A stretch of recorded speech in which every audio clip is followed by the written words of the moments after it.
யாரா நீங்க? யாரா என் கையை கட்டினது? அவுத்து விடுங்கடா, கையை அவுத்து விடுங்கடா.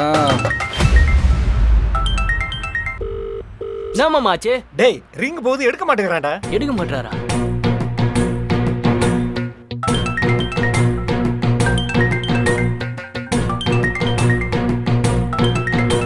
ஏய், உங்களுக்குலாம் என்னடா பிரச்சனை?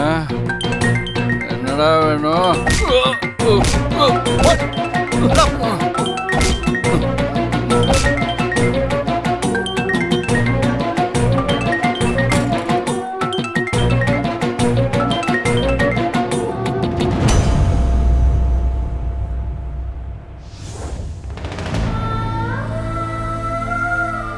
இளமதி ரொம்ப நல்ல பொண்ணு.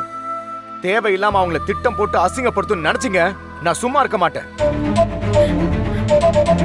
செட் பண்ண ஆளுங்க நம்ம கிட்ட காசை வாங்கிக்கிட்டு அமைதியா நிக்கிறாங்களே, போலீஸ பார்த்ததும் பயந்துட்டாங்களோ?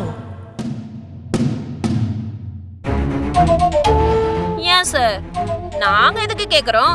வயசு பொண்ணா இருக்கே, நாளை பின்ன அவளுக்கு கல்யாண காட்சின்னு நடக்கும்போது எந்த பிரச்சனையும் இருக்க கூடாதுன்னு தானே இந்த மாதிரி பிரச்சனைக்குள்ள சிக்கிட்ட பொண்ண யார் சார் கட்டிக்குவா? ஏன் இந்த மாதிரி பிரச்சனைக்குள்ள சிக்கினவங்களுக்கு வாழ்க்கை கிடைக்காதுன்னு நீங்க எப்படி சொல்றீங்க? அவங்க மேல எந்த தப்பும் இல்லைன்னா அவங்கள கட்டிக்கிறதுக்கு 1000 பேர் கியூல வந்து நிப்பாங்க.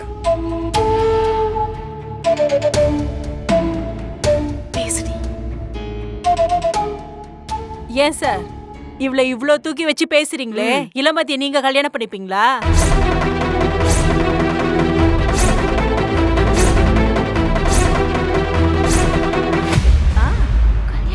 என்னடி பேசுற? அவரு போலீஸ் ஆபீசரு, பிரச்சனைய பேசி தீக்க தான் வந்திருக்காரு. அவர் போய் இந்த வீட்டு பிரச்சனையை எப்படி அவர் தலையில வச்சு சுமப்பாரு?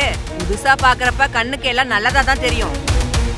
நம்மள மாதிரி கூட இருந்து பார்த்தா தானே தெரியும் என்ன குறை இருக்குன்னு. போலீஸ் ஆபீசரா இருந்தாலும் அவரும் ஒரு வயசு பையன் தானே. அவர் கட்டிக்க போற பொண்ணு எப்படி இருக்கணும்னு கனவு கண்டிருப்பாருல்ல.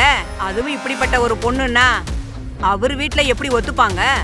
ஆமா ஆமா, இவங்கெல்லாம் வாயில மட்டும்தான் வீரத்தை காட்டுவாங்க. எங்களெல்லாம் குறை சொல்றீங்களே சார். இப்போ இவங்க கேட்ட கேள்விக்கு பதில் சொல்லுங்க சார்.